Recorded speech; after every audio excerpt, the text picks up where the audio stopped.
Good evening, everyone. My name is Rodney Hakim, and I welcome you to the latest episode of New York Shakespeare Live. My name is Rodney Hakim, as I mentioned, and for those of you who are new to our program, what New York Shakespeare Live is all about, what New York Shakespeare is all about, is it's our attempt to keep on top of as much Shakespeare that we can possibly find happening in and around New York. We have a very exciting program for you tonight. We have wonderful guests joining us here tonight. We have Owen Thompson and Lisa Ann Goldsmith of the award-winning podcast, the Bardcast. It's Shakespeare You Dick, and we'll be talking to them in just a little bit. Owen and Lisa, I see your request to join. Hang on to those. I'll be asking you to join me a little bit later in the program. For those of you who are new to our program, we have a lot of exciting things happening tonight. Tonight, our lineup includes a rundown of all the things that are happening in the scene here in New York. We also have our very first installment of a brand new segment called I'll Show You Mine If You Show Me Yours. And you can only imagine what that's about. And we also have, as I mentioned, the interview with Owen and Lisa Ann from the Bardcast. They are the winners of our award, our 2021 year-end award, our second annual award. This year in the category of audio and podcasts. If you want to check out the full list of nominees and winners and the whole article that goes along with it, with our roundup of the past year, of the year 2021, of everything that was happening in and around the world of New York, along with links to many of our discussions, our interview programs, our videos, you can go to New York Shakespeare, that's all spelled out, newyorkshakespeare.wordpress.com, and you can find the full article right there on WordPress. To connect with us on social media, you can find us right here on Instagram at instagram.com/New York Shakespeare, all spelled out. To join us on Instagram, we are on Instagram. To join us on Facebook and Twitter, you can join us on facebook.com/NY Shakespeare or on Twitter at twitter.com/NY Shakespeare. And we have a lot of content in any one of those locations, along with YouTube, along with WordPress, as I mentioned. We're also on LinkedIn, where we just added a podcast version, an audio version of these shows, and as well as audio versions of our blogs. So you can find all that content across our social media. Just look up NY Shakespeare or New York Shakespeare, depending on which format you're on, and you'll find all of that content. And that includes, for free, tons and tons and tons of our past interviews, both the full-length programs and the individual interviews, along with our panel discussions, including panel discussions about outdoor Shakespeare in New York, parts 1 and 2, producing Shakespeare on Broadway and beyond, our discussion with a couple of very exciting groups as part of our Ides of March, as well as several other... I'm sorry. This is the danger of having an earbud, a Bluetooth earbud. The danger is I'm trying a new... a new device. My fear of Bluetooth earbuds has manifested itself as one fell out of my ear and paused the program. So I'll be taking that one out. Nonetheless, we have a lot of excitement coming up here tonight. We're going to give you a roundup, first up at the top of the show, of everything that's happening here in the world of New York Shakespeare. Let me remove this photo. Stop sharing. Okay, so we have, as I mentioned, we have a roundup of all the exciting things that are happening in the world of Shakespeare here in New York, whether that is in the realm of theater, the realm of film, books, or whatever else it might be. And you can find all that content across our various channels. We have tons of recordings of different programs that we've done in the past, but we are live here tonight, and we're very happy to have you join us. Whether you're watching us live and in person right now, you can drop a line in the chat at the bottom of the Instagram page. If you're watching this on the replay, this will be rebroadcast in its entirety once the program has concluded, and it will stay on Instagram on the video tab at the center of the bottom of the page of Instagram. We'll also put it over to Facebook, YouTube, and again, all the other places online where New York Shakespeare has a social media presence, which is pretty much on any kind of social media. All right, so in terms of what is happening in the world of New York Shakespeare, there is a ton of activity in the world of Shakespeare right now. As we all know, the big news about a month or so ago was that the film version of Macbeth, starring Frances McDormand and Denzel Washington, finally came out after premiering at the New York Film Festival in September. It came out on Apple TV and in select theaters, and it has gotten a lot of interesting feedback, some good, some bad, but Denzel Washington was nominated for Best Actor as part of the SAG Awards, which were held last night. Unfortunately, Denzel Washington did not win, but he did have that nomination, and he is nominated in other awards as well. But again, there's a mixed reaction to the Macbeth with Denzel Washington and Frances McDormand. What we are perhaps all, as far as anyone I've spoken to, looking forward to universally are a couple of big things coming up in the world of New York Shakespeare. One is coming up this month. We are actually next month. It's February 28th. As of tomorrow, it's going to be March. At the end of March, we have coming up on Broadway, we have another version of Macbeth, this time starring Daniel Craig of James Bond fame and Ruth Negga, who is a fantastic Shakespearean actress, classical actress. They'll be playing Macbeth and Lady Macbeth, and that is coming up on Broadway. Later this summer, we have the announcement from the Public Theater that at Shakespeare in the Park, in the Delacorte Theater in Central Park, we will have Danai Guerrero playing Richard III. And Danai Guerrero, for those who don't know, she was in the Black Panther movies. She's a fantastic actress, and few people know that before joining Marvel's The Avengers or the Black Panther movie, she entered the Marvel universe. She was well known for her classical chops, so that's going to be very exciting. But right now, what's playing right now in theaters? The big news in New York right now is that for one more week we have at the Theater for a New Audience in Brooklyn, playing at the Polanski Shakespeare Center in Brooklyn, there is The Merchant of Venice, starring one of the finest classical actors in the game, and that is John Douglas Thompson. And he plays Shylock in a very controversial bit of casting that has generated a lot of buzz, a lot of excitement, but also a lot of interesting comments. So that is playing at the Polanski Center in Brooklyn until March 6th. That's this coming Sunday. Just 1 week left, 8 performances left. I encourage you to check that out, and we might have a very interesting interaction with that show coming up right here very soon. So keep your eyes tuned to the New York Shakespeare social media channels for something potentially very exciting about The Merchant of Venice and that wonderful cast. In addition to that, this past weekend we saw the closing of a couple of local productions. We had the Rude Grooms. They were in Long Island City. They were doing The Winter's Tale. We had another group, Match Lit, was doing Twelfth Night. I think they just wrapped up on Sunday as well. We have a lot of things happening in terms of education. One of our multiple-time nominees and a previous award winner, Melinda Hall of the Shakespeare Sonnet Slam, which is coming up on April 23rd, with their annual Sonnet Slam. She has her deep dive Shakespeare education series. We have several other members of the Shakespeare community who are offering their classes, and you can find the links to those on the New York Shakespeare social media. Something that's very exciting, and I mentioned John Douglas Thompson before of The Merchant of Venice. John Douglas Thompson and Brian Cox of Succession, which was one of the big winners at the SAG Awards last night, as well as there was one other person, I don't recall who the third person is, but I know that those are the big two. Brian Cox and John Douglas Thompson will be offering master classes in Shakespeare acting this summer at the Stella Adler Academy, and that is one of the top names in the world of Shakespeare education. You can go to their page and check that out, or you can find the link on social media on Facebook, facebook.com/groups/NY Shakespeare for all that information. But that's a very exciting offering, and I encourage you all to check that out. It's not often that Brian Cox or John Douglas Thompson offers an acting class, let alone in Shakespeare, let alone right here in New York City. So that's very exciting stuff.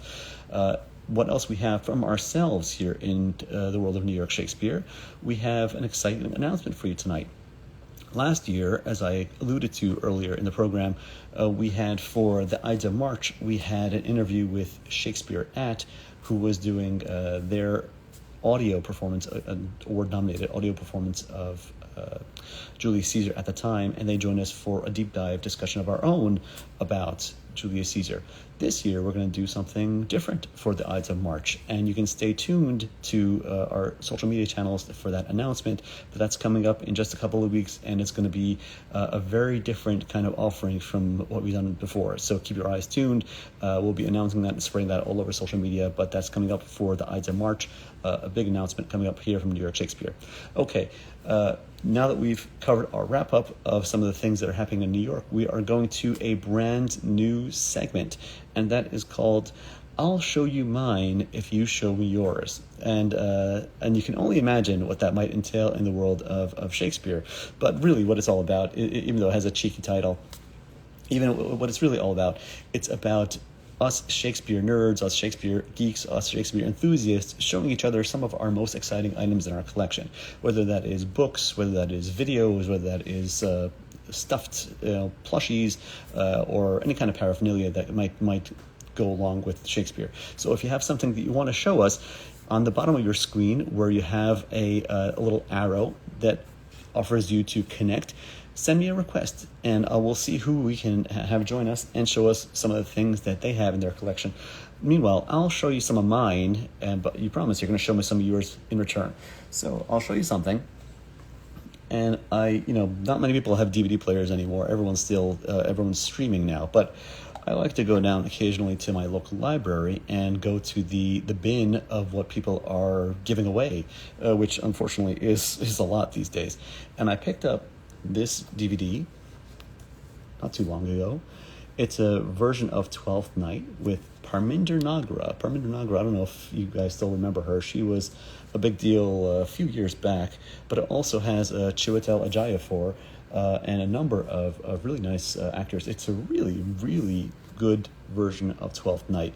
Parmender Nagra, if you don't remember her, she was a big deal for a while, maybe about 10 or 15 years ago, for Bend It Like Beckham, and then I think she was on ER or one of those kind of shows for a while. But anyway, very good version of Twelfth Night. You can find that. I found it at my local library. And then I'll show you some exciting books in my collection. One of my favorite reference books, and I've had it since college, and I still refer to it very regularly, is Shakespeare A to Z. And we all have our different reference books that we use, but this is one of my favorites because for me it's like a nice big chunky Cliff's Notes version of every Shakespeare play and every Shakespeare character. So it was kind of for me like the Google of Shakespeare before there was Google, and it's very well written, it's very concise, and gives you a really nice heads up on whatever Shakespeare. What I like to do is I like to read this before I go see a play, just so I get myself brush up your Shakespeare on whatever Shakespeare I'm about to see, and then I go and I kind of have a better recollection of what I'm about to see and what are some of the things that I'm going to be grappling with. Here's something else that I have, and this is another one of our award winners. This was our award winner this year in the 2021 Year-End Awards in our category of Best Shakespeare Book. And this was Staging Shakespeare's Violence by two of our frequent guests, Seth Dewar and Jared Kirby. This was our award winner for 2021. It's an excellent compendium from Jared and Seth of any variation of stage combat you can possibly think of that occurs in Shakespeare's texts, and how they have staged it or would stage it.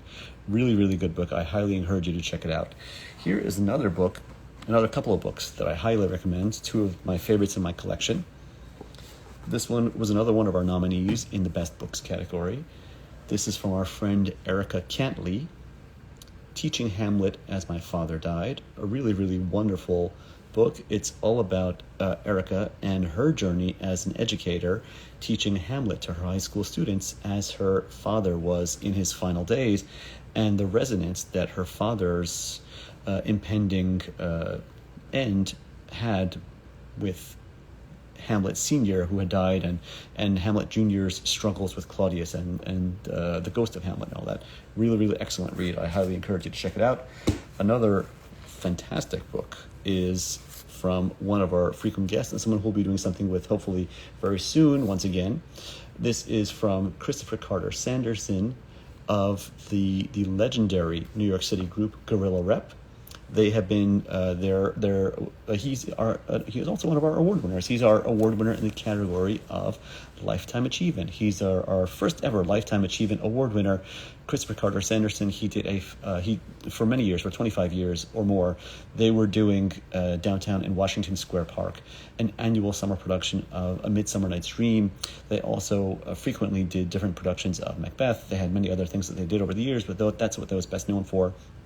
And if you go back into the New York Shakespeare social media right here on Instagram, on Facebook, on YouTube, anywhere where we have our full archive of videos, all free, all available at your demand, you can find a all-star production that we did with Christopher Carter Sanderson and his team at Gorilla Rep, where they did a remount. They did a Zoom reunion of their 25-plus year history of doing A Midsummer Night's Dream in the park, and they did that all on Zoom for us. That's all available. That's all free.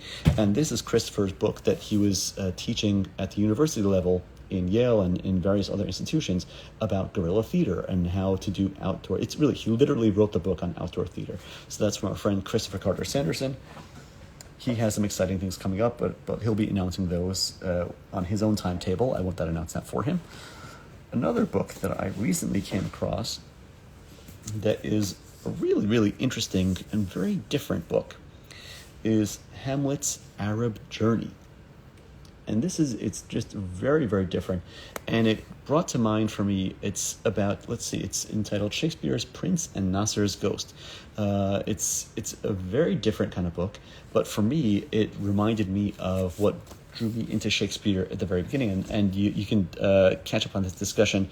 I actually had a recording last night with the two guests who will be joining us tonight, Owen Thompson and Lisa Ann Goldsmith, on their podcast. There are our award winners, the Bardcast at Shakespeare You Dick, where they asked me about how I got into Shakespeare. And just to give you a very quick sum up, but you can catch the whole thing on their podcast, which debuts this Friday, is that I got into Shakespeare in middle school when I was introduced to Othello, and I wasn't only drawn to the language of Othello.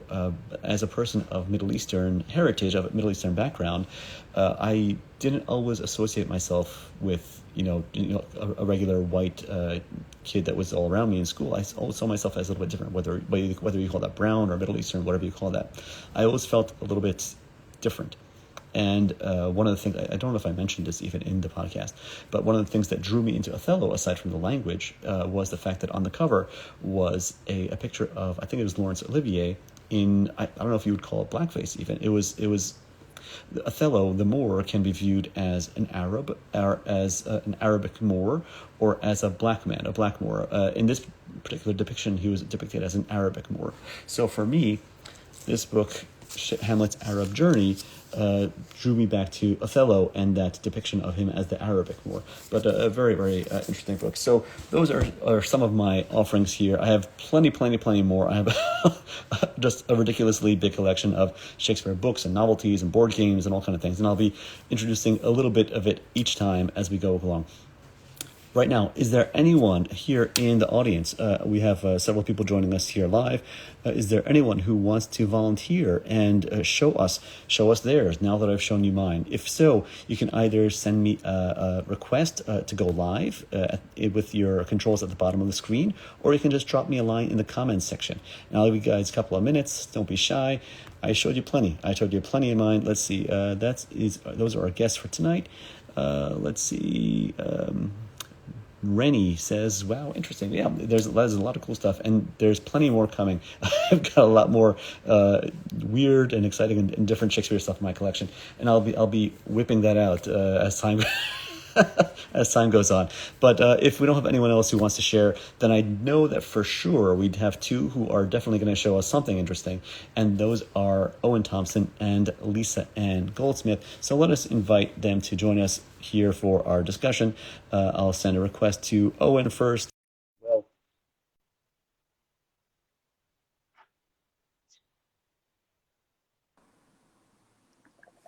hello, Owen.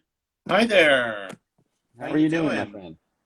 I'm doing just fine. How about you? I'm trying to angle my camera better. Okay. While you're angling, I'm going to send a request to Lisa Ann and have her join us as well. Oh, I had someone. You actually did have someone. Oh, here it is. Hello. Lisa Ann. Hello. How are you tonight? I'm good. How are you? Long time no see. Yeah, long I time no know see. it's been like 23 hours or something like that. It was so much So, fun we had to do it again. Exactly. so check it out. Here's a little bit more swag before I ask you to show me yours because I've been showing you mine thus far. Here's another one of mine. Here's one of my favorites, and guess whose it is? It is the mug from our wonderful guests, Lisa Ann and Owen of the Bardcast. It's Shakespeare You Dick. It's my favorite mug. And forgive me if this is a little bit forward, but I did feel it would be appropriate to show you my little Willie. Uh, and that's this guy right here. Yeah, Oh, look at your him. your executive assistants showed us a little Willie last night. Yeah. My executive assistants, my executive assistant. Well, I have to clarify again for the audience that might not have been caught on to it. My executive assistant and my CFO. That's my son and my daughter, or actually the reverse, my daughter and my son. But yeah, they are very fond of this guy. But of course, I don't call it my little Willie in front of them. Well, I mean, I need hardly say that we're very honored to be the first guests on this new segment, and given that our podcast is called "It's Shakespeare You Dick," it seems only right. It seemed like it just kind of flowed. It writes itself. That's It true. It writes really does. itself. It It's really it's does. as if it's as if what is it when the British kings felt that they were ordained by God? What's the phrase for The it? divine right of kings, Divine right of Divine. kings. So it's the divine right of Little Willie. It's or the divine right of dicks. I mean, there you go. There's oh, okay. showing me yours. There's Lisa Ann with a dick on her head. Okay. So Lisa Ann, Yes, sir. give us you referred to this last night when we were recording your I podcast. did. Give us I a did. little bit of It has reference as nothing to to do with Shakespeare, but it certainly is epic. So, and it certainly is a dick. So so what are we looking at here? What's just happening? okay. So this is. Can you see it? Can you see it? I can see it. Okay, so this is a picture of me in a play called Chicks with Dicks, Bad Girls on Bikes Doing Bad Things.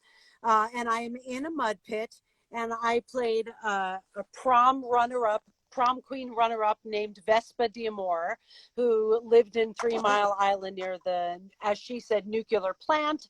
And the first time she had sex, she ended up in the land beyond gender, and a penis grew out of her forehead.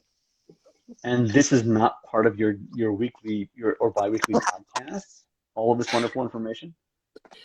You know, we were It's saving it for something really Oh no! special. Oh, we've discussed it on the podcast. We have oh We discussed it on the especially podcast. discussed How can you not? I mean, we especially discussed how annoyed I was that I had never seen that picture until about a month. no.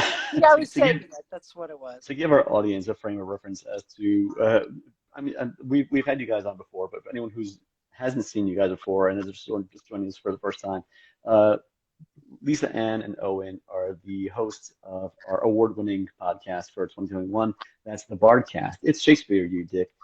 They are both actors, directors, educators, and they've been around the scene for a long, long time doing high-quality work. Lisa Ann, you're in Pittsburgh. Owen, you're right here in New York City. But you two are best buddies, and you've been doing this show together for about 2 years now, right? That's correct. It'll be 2 years in June. That's right. 2 years And you ago. know what? We're very excited. It's February 28th, and we had our best download month ever in the shortest month of the year, February Yeah, Wow. 2022. far our best month by far, and Yeah. and I can't I have to think that it is in no small part due to winning that award. So we are very grateful. So I'm grateful. very Thank happy. you. I'm very happy. And by the way, I was listening to some of your stuff today. I think I listened to maybe 2 or 3 episodes today, and it's just really really interesting stuff. So the podcast it comes out every 2 weeks, right? Yeah. Every other Friday. Every other Friday. Okay.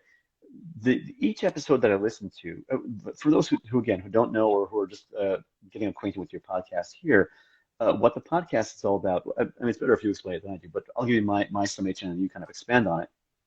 Is that it's you two with your very humorous repartee, being old buddies. You know, as I likened it to you in your podcast, it's like it's like listening to the guys in the bar at Cheers talk about Shakespeare. It's like that old buddy, the old buddies that have the whole lengthy humorous history with each other, and all the in jokes with and all that. But that very comfortable repartee that you have with each other, and then you're talking about Shakespeare. And it's not like you're just sitting around and winging it. You guys bring so much research and so much interesting information to the table. So if you're doing a podcast every 2 weeks, how much of those 2 weeks is spent in preparation for doing all the research that goes into the subsequent podcast? More than we would be able to do if we can't do it weekly. Yeah. We wouldn't be able to have enough time to get all of the material together to do a weekly podcast, unless someone wants to start paying us $1,500 a week, and then we'll be all about it. But that'd be a different story. But yeah, we discussed when the idea for the podcast came to me and basically the first week of the COVID lockdown, when I was just chewing my arm off and going crazy and thinking, what in the hell can I do to keep myself sane in my own house? And I thought of a podcast, and I thought, well, what about a Shakespeare podcast? And I thought, I don't want to fucking do this alone, pardon my French. And the very first person that I thought of was Lisa Ann, of course, because Lisa Ann and I have not only known each other forever, and not only are we dear friends, but we've done a lot of shows together. And you know what? I lied last night, Lisa Ann, when I said the only Shakespeare that we've ever done together is Twelfth Night. We did Romeo and Juliet. Together, I know. I remembered that when I got off. I was like, "Oh shit, that was our own company. Why did we?" Yeah, and I was the director, and you were the assistant director, and you were Capulet, and I played Tybalt. So fuck me. But so the podcast started 2 years ago, and when we were putting it together, one of the things that we discussed was how the frequency of the podcast and all of that, and we talked about should we do it weekly, and we quickly realized it's just impossible if you want to have the content that we wanted to have. Right. So of course every episode is different, but for instance, when we did several episodes on film Shakespeare, and if you're trying to be fairly comprehensive about, say, Hamlet on film or Macbeth on film, then you got to not only watch like a whole bunch of material, but you have to research it as well. So it does take some time. And even more than that, you have to, besides researching it and finding out what kind of films there are out there, how many Macbeths, then you have to find them. Yeah. Watch them. Right. That was a huge amount of time, was finding copies of these editions that we absolutely needed to watch in order to be able to make an educated opinion about it. And sometimes you don't get to everything that you want to get to. Like when we did the Hamlet episode, I think I watched like 8 Hamlets and 9 Hamlets in a row. And right before we recorded, Lisa Ann found that brilliant Christopher Plummer Hamlet from 1964, which I subsequently watched and is brilliant. But I didn't have time to watch it before we did that episode. So I mean, it's a lot. Well, there's only so much that you can consume in a couple of weeks, and you have lives, and you have work, and you have careers, and you have everything else, and you have to eat and sleep and breathe at some point along the way. But do you have a breakdown between the two of you? Okay, like I was listening to one today that was about legal Shakespeare, and it was about Shakespeare and the law, and how Shakespeare, how lawsuits worked, or if not lawsuits, but the equivalent of legal action that we would consider today, how that functioned in Elizabethan society, and some of the things that were brought against Shakespeare. And you had some really interesting conclusions about what all that meant about Shakespeare as a character, as a person. So when you're presenting that depth of research, and that's a little bit different of a slant than going and watching 8 or 9 Hamlets in a row. That's a little bit of a deeper dive than something else. And there was another one. What was the other one it was about? It was oh goodness, it doesn't come to the top of my head. But there was something else that was also equally very interesting. But it was like a very deep dive that you wouldn't ordinarily think about when you think about Shakespeare. Usually you think about the performance, you think about the Globe Theater, you think about the groundlings. You don't really think about, okay, well, what was Shakespeare's legal capacity, or what was his his did he get into trouble with the law because of this action that he took, or did he have issues with lending, whatever the situation was. There's a lot of groundwork that goes into putting that together. Is it that the two of you at the end of the podcast, okay, you recorded it, you edit it, and that itself is a process. You record it, you edit it, that's going to take a couple of days to put it out. In that week or 10 days that comes after, is it that, okay, take a breath, get a cup of coffee, have a good night's sleep. Okay, we're going to hit the floor running tomorrow morning. Lisa Ann, you cover X, Y, and Z, and Owen, you cover X. Or is it just like, okay, here's our topic, go, and whoever brings back whatever sticks. Well, you're going to throw it against the wall, whatever sticks. That's basically what we do. Is we both know the topic. So we both go away and we do a little research, and we come back and we have a meeting, and I say, this is what I found. Owen's like, this is what I found. And we kind of see where both our paths are heading. And so I'll say, okay, so you cover, the way the legal system worked in Elizabethan times, and I will go through the plays and find all of the references. Right. Okay. Or all of the legal cases that have been filed, Right. citing Shakespeare, for that matter. Exactly. Yeah, that's true. But additionally, there will be episodes where we'll pick a topic that previously one of us will have had more experience with that topic, Right. And we'll then I'll defer to Lisa Ann if she's had a wealth of experience with one particular topic, and I'll sort of kibitz as she leads it, and vice versa. Then I'm more. Okay. All right. So going back, this is where we are right now with the podcast. In 2020, I think it was in 2020, you had a couple of Zoom presentations as well. You had a version of Macbeth that you did at some point, and I think that was followed by an As You Like It, if I remember. That's correct. Right. So is that still part of the program? Are you still doing any more of these Zoom presentations? We'd like to. I won't say that the pandemic is behind us, obviously, but when we were all really, really sequestered during the pandemic, we decided we were all doing Zoom readings, doing various Zoom productions of everything, Shakespeare included, and we thought, well, why don't we do it in-house? Why don't we do it ourselves? So I put together and directed a Zoom presentation of Macbeth, and then a few months later, Lisa Ann put together a Zoom presentation of As You Like It. This kind of was born out of a separate thing that we were doing, again, to keep ourselves sane. And all of our friends, to keep all of our friends sane. We have so many brilliant actor friends, and who are all starving and going crazy to do this. Right. So in the pandemic, every other Sunday we would get together and read a different Shakespeare play, and we started calling that Shakespeare Sunday. And those weren't productions; they were literally just like being in somebody's living room and reading a play.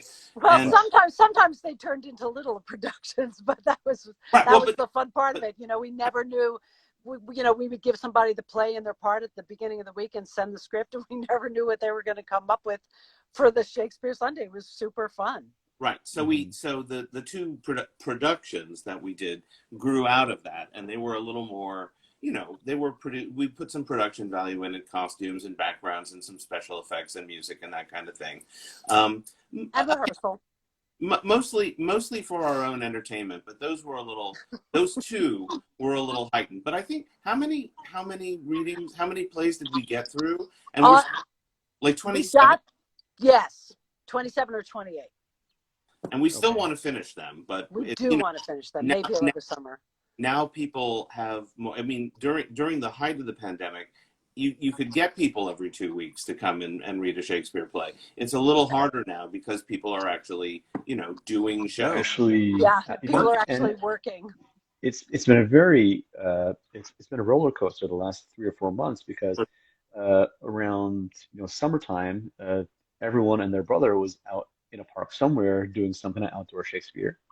And then once we got into the fall and it was a little bit too cold to do outdoor Shakespeare anymore, and people were back to school and back to work and whatever else, and people were back in theaters.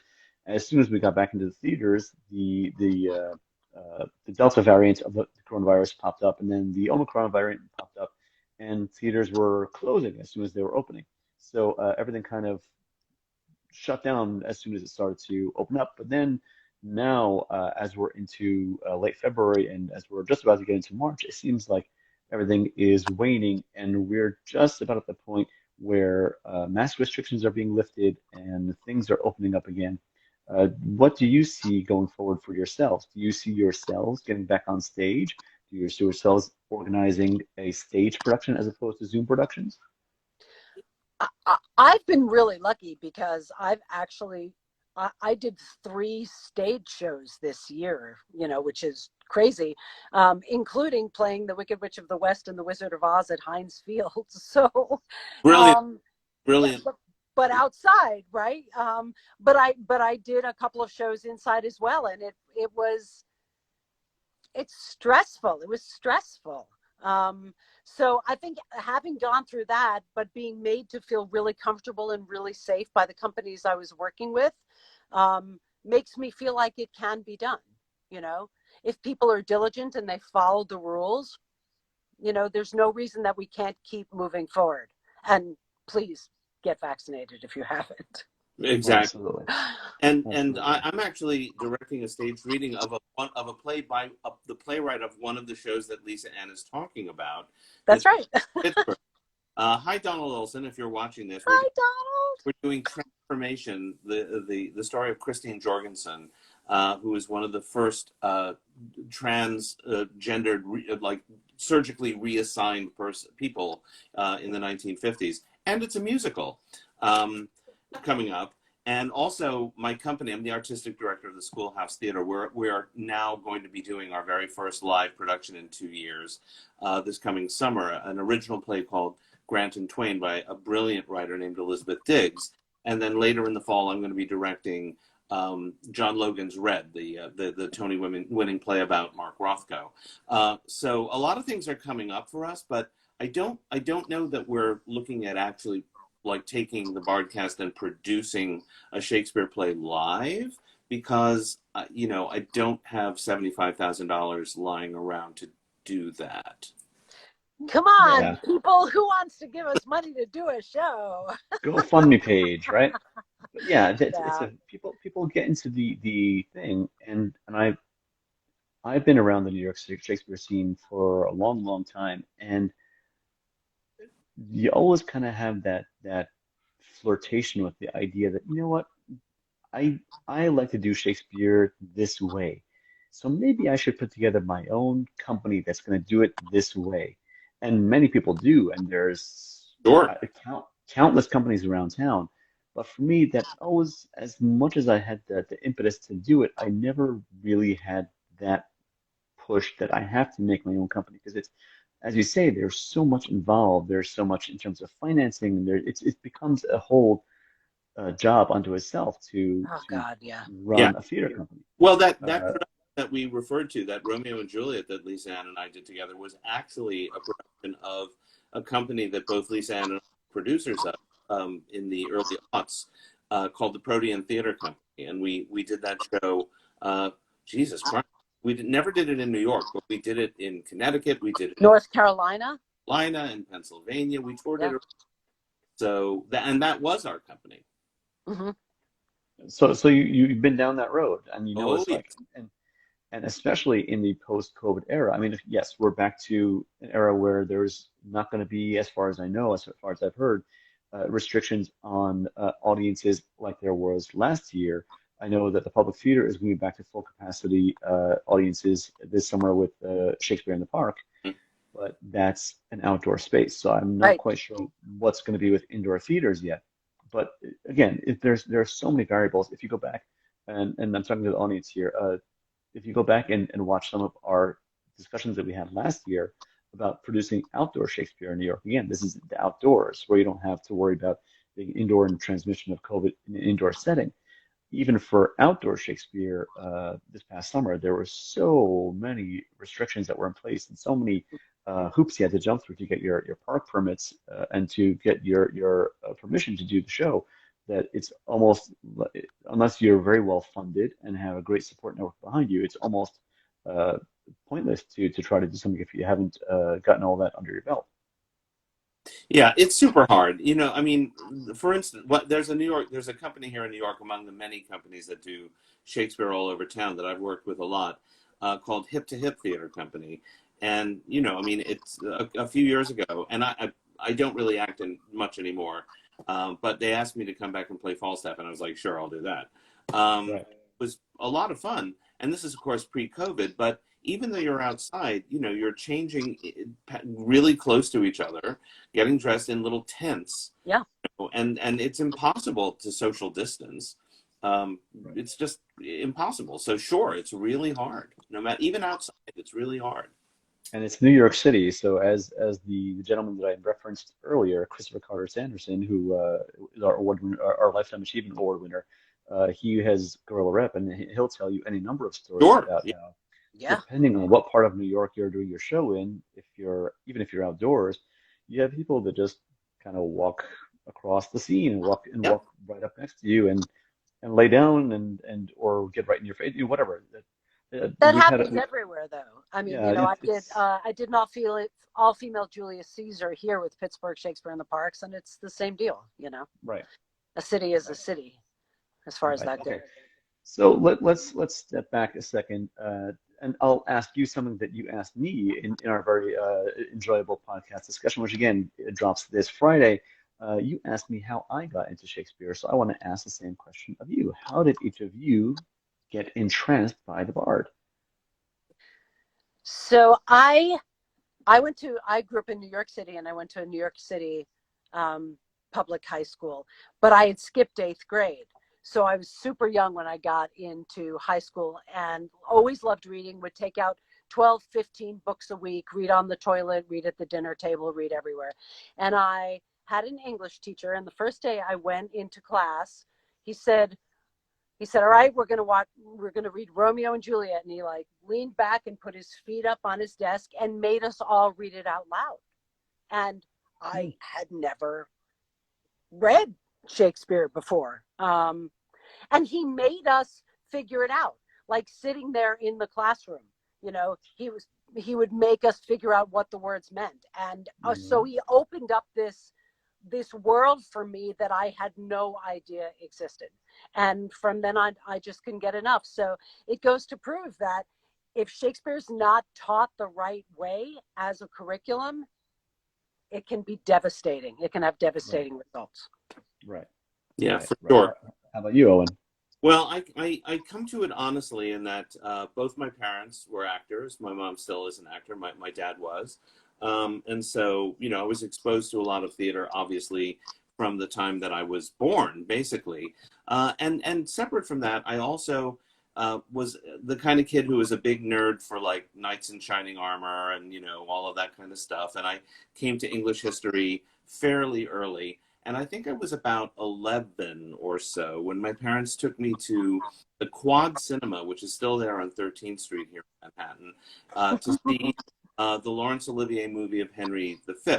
I should say also that in terms of coming to it honestly, my mom, who I've said is an actress, the first job she ever had when she was 7 years old, she was cast as a walk-on in the Laurence Olivier Vivian Leigh Romeo and Juliet. So, you know, I was a goner, you know, from so they took me to the showing of Olivier's Henry V, and my God, all of the knights in shining armor and all of that stuff that I loved already as a little nerd, there it was on the screen. And there was I mean, that was my first real experience hearing that language, and it was just overwhelming. And then I started to seek it out, and like Lisa Ann, I had a brilliant teacher when I was a freshman in that taught again Romeo and Juliet very well. And I also remember seeing the Laurence Olivier Richard III on PBS when I was a kid, and thinking that I had found God. And you know, I'm not entirely dissuaded that I wasn't right.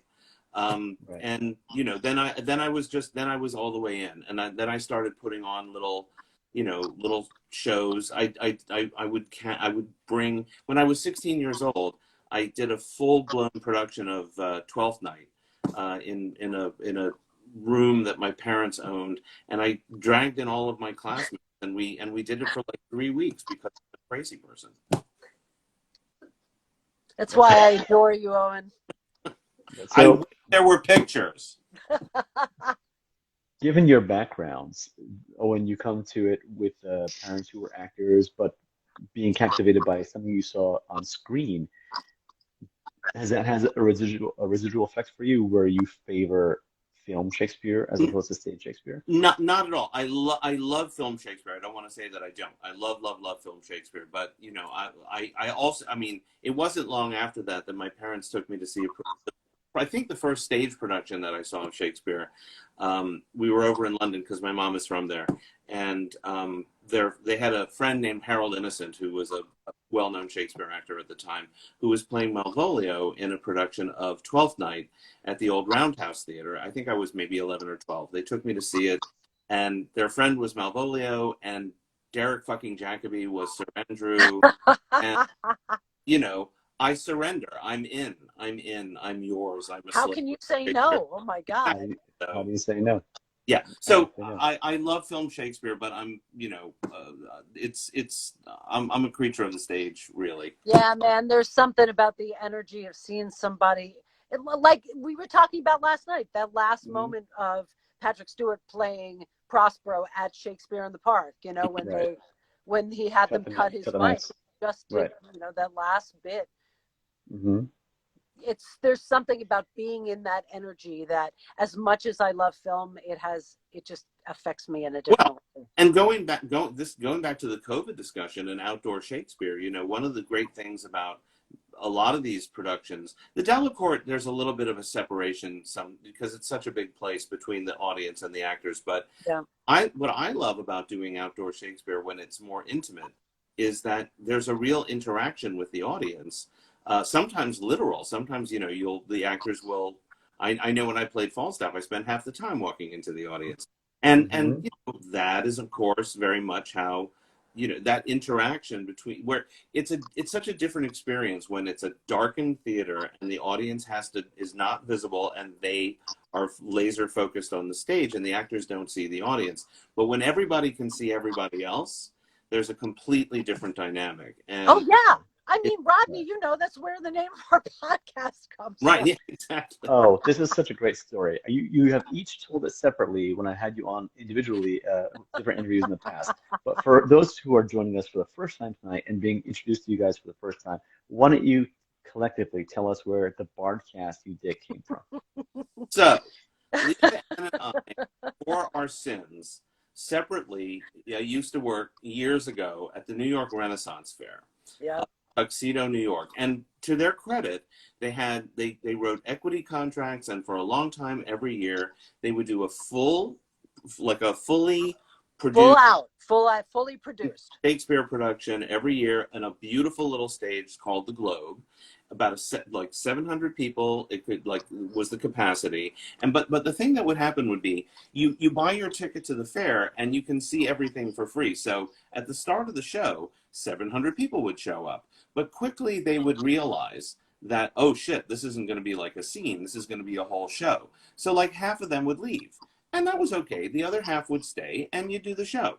But there was always a moment where a bunch of people would go. So I believe it was a production of As You Like It. And there were two bikers in the second row. And bikers love the Ren Fair. Why, Lisa Ann? Big tits and turkey legs. Right. So there were these two bikers in the second row, and they started to leave, and they were trying to be polite, excuse me, pardon me. And the following exchange was heard between them by the entire audience and by the entire cast. Biker number one says, "Hey, what was that?" And biker number two says, What was that? It's Shakespeare, you dick.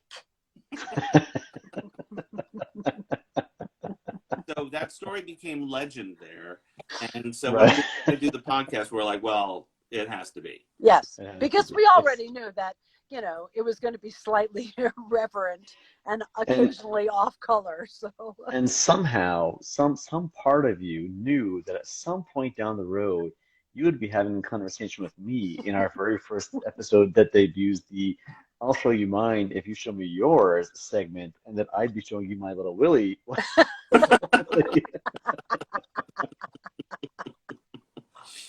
It's wait a minute. all coming to pass. It's all meant to be. So, Lisa Ann, you showed me your very, very exciting photo. Owen, I didn't see anything of yours. You got to Oh, show me some of yours, bud. okay. I honestly, I wish that I'd known beforehand because there are a few things that I could have shown you, but I got a good one. I have a good one, I think. Okay. So pre-COVID, I think this was 2018. I was over in England, and my wife Lita and I made a trip to Stratford upon Avon, where I hadn't been in a long time. Right. Of course, we're seeing theater and doing all the stuff that you do. And I was in pre-production for production of The Tempest that I was directing the next year. And whenever I'm anywhere, I'm always looking for some kind of cool souvenir, right? Hopefully not a lame one, right? So I couldn't find anything that wasn't like incredibly touristy and crappy, and I was almost despairing. But then the day that we were leaving, we went to this little bookstore called the Chaucer's Head, which is right next door to New Place, Shakespeare's house, the house that he bought in Stratford, which is no longer there, but is now like a museum-y site. And it's an old bookstore that's been there forever. And I thought, well, we'll look around. Maybe I'll find something cool here. And it was my wife, Lita, that actually found the print that I'm going to pick up my iPad and show you if I can. Hopefully you can see this. Let me know. Do I have to flip this around? I guess I do. Yeah. Probably. Yeah, there we go. So she found this print. Can you see this? Yeah. Okay. What are we looking at there? What this is, it's a print from about 1881, hand colored, of a scene from The Tempest. Like it's an illustration of the scene where Ariel stops the conspirators from killing King Alonso. It's a beautiful piece, and it's an antique. And the fact that she found it, and it was actually related to The Tempest, and most importantly, that it was found literally next door to Shakespeare's house, kind of blew me away. And of course, I purchased it on the spot. Of course you did. I do have something else actually, which I want to show. And Owen, I meant to tell you about this, and we haven't gotten a chance to. This is a book called The Facts of Shakespeare that I picked up in a used bookstore a couple of weeks ago. It's from 1922, written by two English professors, one from Harvard and one from Columbia. And I was just like, oh, how fun this is, right? And I was just thumbing through it, and I get to the section where they start talking about the authorship question. Aha! And the first thing I read about that is, he writes, "We turn now from attempts to increase Shakespeare's writings to an extraordinary effort to deny him the authorship of all of his plays." And then it goes on and gets really cheeky and bitchy until the last line of it is, "The evidences supporting Shakespeare's authorship have been set forth sufficiently in this volume and offer no basis for an attitude of skepticism." Woohoo! Take that, Oxfordians. Take that. Isn't that awesome? That is awesome. Fantastic. So fun. I was like, oh, they're so cheeky. Harvard and Columbia. So, yeah. You in your current podcast, I think it's your current podcast episode about legal Shakespeare, one of the things that you reference is the fact that Shakespeare has an astonishing level of legal expertise that almost very few others of his era had even the verbiage for the level of legal expertise that he had.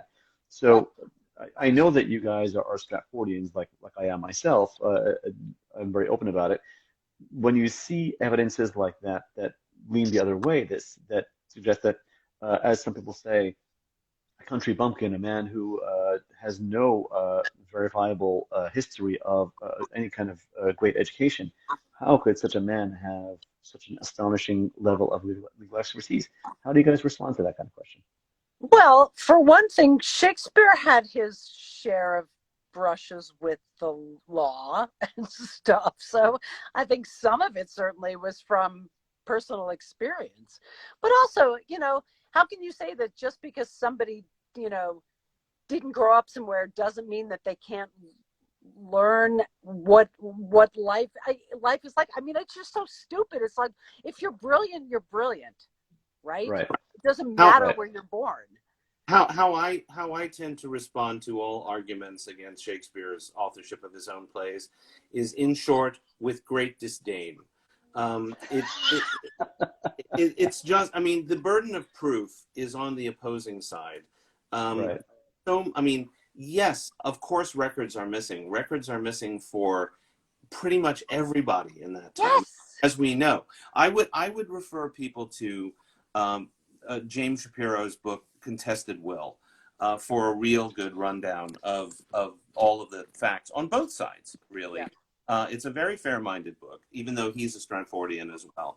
But I mean, you have to prove to me that there's a good reason to think that Shakespeare didn't write his plays. And if your best candidate is, as is the most popular candidate these days, is the Edward de Vere, Earl of Oxford, Right. Right. fucking died in 1604. And it's verified pretty much that Shakespeare's plays were written long after that. So the Right. argument that he somehow left instructions that people should update the plays to include topical references It's is idiocy. frankly insane to me. Well, So to Listen, that I say, I'm sorry. To that I say, Tupac has been releasing albums for many years after his death. So Nana Nana Boo Boo on you. right, exactly. And Elvis is still alive too. Right. There's sorry, all Lisa, kinds yeah. of conspiracy theorists around. Right. Well, and there's Right, a right. penny to be turned by writing a book about how Shakespeare didn't write his stuff. So, it's a common. Very true. It's just I'm, it's I'm, bullshit. I'm sure you're familiar with the phrase controversy creates cash. Yeah. Precisely. Some people just So- need to be contrary. Right. Okay. Quickly before we run out of time, Lisa Ann, favorite Shakespeare, either play by itself, stage production, film, anything, audio recording, whatever it might be. Oh, so hard. I think the favorite film I've ever seen is that Christopher Plummer Hamlet. I think that was incredible. And I just happened upon it at the last moment, which is why I wasn't able to tell Owen about it before we recorded that podcast. But it is brilliant. I agree. It is truly brilliant. And one of the first Shakespeare performances that ever blew me away was Christopher Plummer as Iago. He was really one of the best. Oh my God, he was an amazing King Lear too. So I guess it all comes down to Christopher Plummer. Not a bad. I think, right? Not but a I bad think pick. my favorite play is probably Macbeth, and I know that Owen would prefer that I say the Scottish play, but I'm trying not to be suspicious. By the way, you have some love from the audience. Patrick G. Lawler says these guys are awesome. Patrick, I couldn't Patrick, agree we more. love you. Go on. Okay, Owen, how about you? What's your favorite? I can't. It's impossible for me to say a So favorite hard. Shakespeare play, but I will say that I think King Lear is probably the greatest single play ever written. In terms of productions, I can't choose a stage production. Oh, can I? You know what? I will. Maybe the greatest stage production that I ever saw of a Shakespeare play was when I saw Diana Rigg play Cleopatra in Antony and Cleopatra like a million years ago. It Oh was my God, I'm dying just thinking about it. unbelievable. I can only imagine. My favorite Wow. my favorite Shakespeare film is still the Olivier Henry V, dated as it is, just because of the effect that it had on me. Of course. Right. But Right. I mean, favorites are really, really hard. Right. Okay. I All don't right. want to pick just one. I want. How can you? But that's- It's like the kid in the candy store, right? How do you pick just one? Yeah. All right, guys. So the Bardcast, You Shakespeare You Dick. Again, it's our award winner for best audio. That includes a lot of territory with podcasts, radio plays, audio performances, and you guys, for me, are at the top of the top. So congratulations to you. Thank you Thank you, so much, Rodney. We are so grateful. We're Very happy to. well. Thank you very much. That's very kind of you. So where can people come and check out the Bardcast? It's Shakespeare, You Dick. Oh God, we're on Apple, Google, Stitcher, Spotify, Pandora, iHeartRadio. We're everywhere. Anywhere. Or you can go to our website. Come to our website at www.thebardcastyoudick.com. Yeah. That's Bardcast You Dick, and you're gonna spell out that dick. That's Bardcast, YOUDICK. And those comedy Correct. caissons, Yeah. .com. That's true. All right.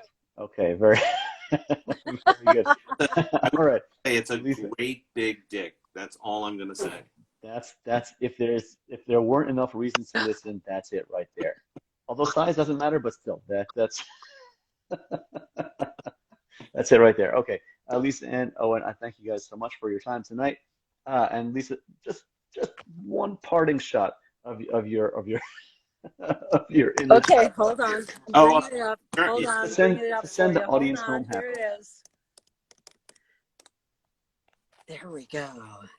Boom. And ladies and gentlemen, take that with you as you drift off into your slumber tonight. Oh, God.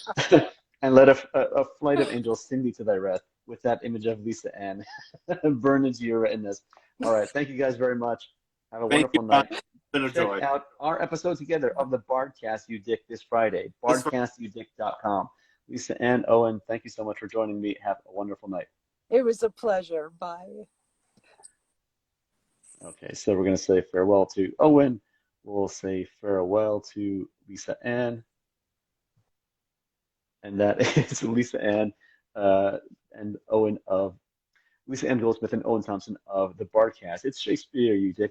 Lita, that is Owen's wife, says, Rodney, you've got really got the emphasis on their podcast.